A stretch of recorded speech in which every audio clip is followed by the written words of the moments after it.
unwavering. "I know it's a bit of a surprise. The position does come with a fully furnished cottage, so I can look after anything you don't want to take with you. I've got space here in an outbuilding for them. And you said you'd not worked with big animals since uni. I thought you'd appreciate the chance to do so." This was something else Holly wasn't ready for. But the job description and interview... I thought Ascot was a small animal role. "Holly, love, it's a senior vet role, and a senior vet needs to know exactly what's what in every situation. A solid reference or letter of recommendation stating you're a good all-rounder will do wonders when the Ascot job comes up again. Lots of ponies round there, that sort of thing. Besides, the Eastercraig position, it's a favour to an old friend of mine from my uni days. Last locum left abruptly, and he needs someone in quick sharp." Holly rubbed her eyes and ran through the immediate pros and cons. Pro? It wasn't as if she had another job to go to, so she could start straight away, saving herself the worry of a few months with no income. Con was it didn't sound as if she had a say in the matter. "I suppose it could be nice," she managed. "In your CV, you claim to enjoy a challenge." Damn it. Judith had used Holly's own words against her. "I do, although... And it said you like the great outdoors. I love it. Then you will love Eastercraig. Shall I tell Hugh you'll start in a week?" asked Judith. "I guess so." Holly tried not to sound too downtrodden. A job was a job, after all. Beggars couldn't be choosers. And she'd still be leaving London. She needed to remember that.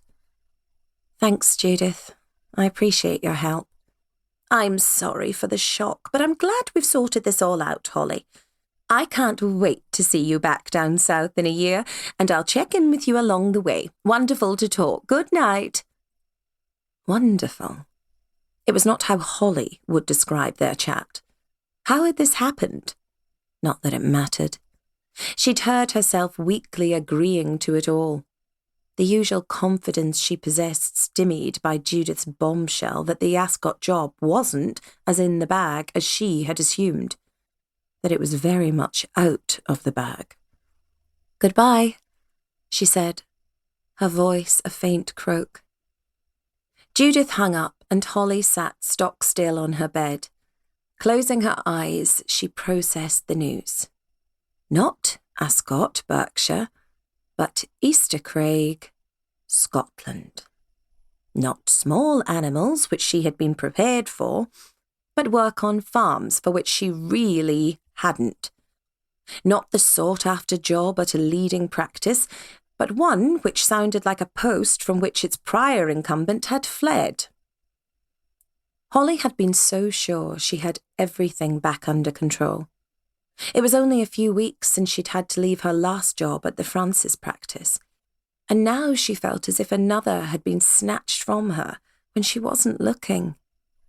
She looked at the map again. Eastercraig truly was the back of beyond, and then some. Although, perhaps after the humiliating fiasco with the Francis family, some distance, and there was a hell of a lot of distance, would do it good. Maybe this wasn't such a bad plan after all. All of which was how, on an icy January day, Holly Anderson found herself standing on the front at Eastercraig taking in the view. She had her back to the McDougall veterinary practice and wondered how cold the sea was. Bracing probably didn't cover it, she reflected, but she still wanted to be in it, or on it. Once she had got over the shock of being posted so far north for such a long period of time, she had decided she was going to enjoy herself. She'd driven up from London the day before, stopping to stay with friends in Edinburgh overnight, then started early to get to Eastercraig by mid-morning.